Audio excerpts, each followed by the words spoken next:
Hollywood's award season officially underway. Today, the nominations were announced for the 83rd annual Golden Globes. Freedom is no fear, just like Tom Cruise.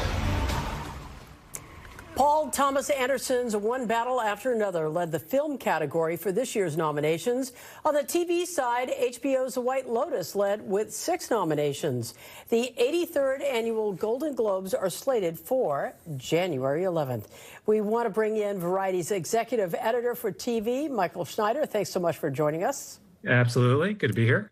Are we surprised by any nominations today? Let's start first with films. Yeah, I mean, One Battle After Another, that is by far the front runner for the Oscar. I got 9 nominations today. It's been winning everything so far. Critics groups have been picking it as their film of the year. A number of award shows like the Gothams have already picked it as well. So that's the one to keep an eye on. And that's probably the one to watch if you watch one film this fall. Okay, what about on the television side here? Well, a lot of these shows have already been awarded by the Emmys. So The White Lotus did very well at the Emmys, as did Adolescence, which did well. I was pleased to see a couple of new shows that hadn't been recognized yet by the Emmys, like Pluribus, a new show starring Ray Seahorn on Apple TV+.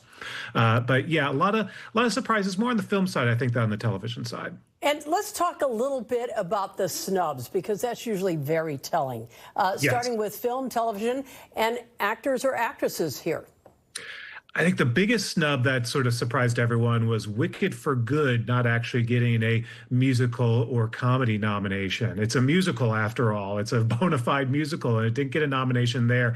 It did get a nomination in the blockbuster category, which awards movies that are doing quite well at the box office. But on the flip side, in that category, Superman, which was one of the biggest comic book movies of the year, didn't get a nomination, even though that's the definition of blockbuster. And then there's some other new films with big stars like Jake Kelly with George Clooney that didn't get a nomination. Some surprises, but to be fair, there are a lot of contenders this year. This is a big year for film. What about snubs with actresses, though? There are a couple of very obvious ones. Well, Sydney Sweeney is one that folks have been talking about a lot, but her film Christie just didn't quite do well at the box office. Ditto J-Lo, Jennifer Lopez, who also is a bit of a snub, but at the same time, Kiss of the Spider-Woman also didn't quite do well at the box office as well. On the flip side, you see a lot of fresh faces this year. It's a kind of exciting year to see some of the names. Jessie Buckley from Hamnet, a lot of folks that people are just now hearing about. So that's fun. That's exciting. Some of the most popular television shows out there have been created by Taylor Sheridan. Nothing is ever nominated from these. Why is that? Is that the sort of the arts category versus the popular category? Why is that?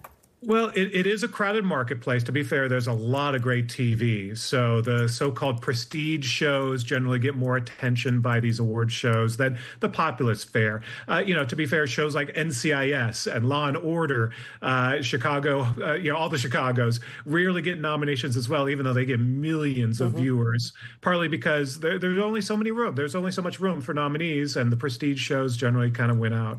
Very quickly, a new category this year, podcasts.